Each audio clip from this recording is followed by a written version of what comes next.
لا إله إلا الله محمد رسول الله نحمده و نصلی علی رسولہ الکریم۔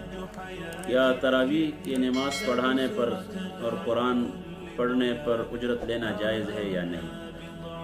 تو رمضان المبارک میں بھی جو لوگ قرآن پڑھاتے ہیں سناتے ہیں وہ بھی، اور اس کے علاوہ اس سے بہت سے اور مسائل بھی نکلتے ہیں، مثال امامت پر اجرت لینا، درس و تدریس پر اجرت لینا، بچوں کو پڑھانے پر اجرت لینا، یہ ساری چیزیں ان سے نکل جاتی ہیں۔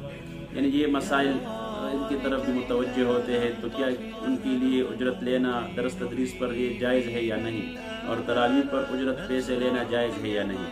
تو اس میں متقدمین اور متاخرین کے اقوال ہے۔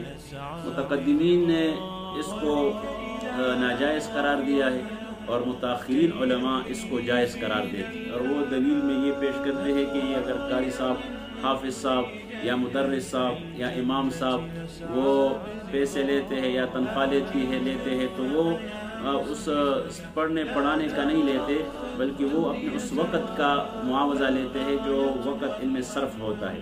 اگر اس وقت میں یہ کچھ اور کام کرتے تو ان کو وہاں سے معاوضہ ملتا، تو لہٰذا وہ قیمتی وقت یہاں پہ صرف کر رہا ہے تو اس وقت کی یہ پیسے لے رہے ہیں۔ باقی قرآن میں اللہ فرماتے ہیں وَلَا تَشْتَرُوا بِآيَاتِي ثَمَنًا قَلِيلًا، کہ میرے آیاتوں پر، میرے دین پر، حضرت محمد صلی اللہ تعالیٰ علیہ وسلم کی شریعت پر کم اجرت نہ لیا کرو۔ تو اس سے یہ بھی پتہ چلتا ہے تو کیا کہ توڑا نہ لے زیادہ لے، نہیں، بلکہ قید اور مقید دونوں کی نفی ہے، نہ توڑے کی اجازت ہے نہ زیادہ کی اجازت ہے۔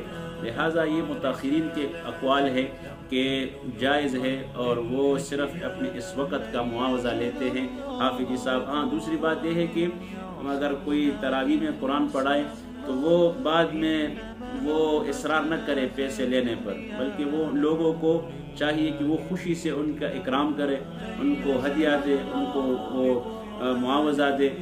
لہٰذا عوام کو بھی چاہیے کہ اس بات کا خیال رکھے، اور جو حافظ صاحب ہے یا قراء حضرات ہے وہ لینے کا اس پر وہ نہ کرے، اصرار نہ کرے۔ لہٰذا اگر کوئی لے لے تو یہ جائز ہے۔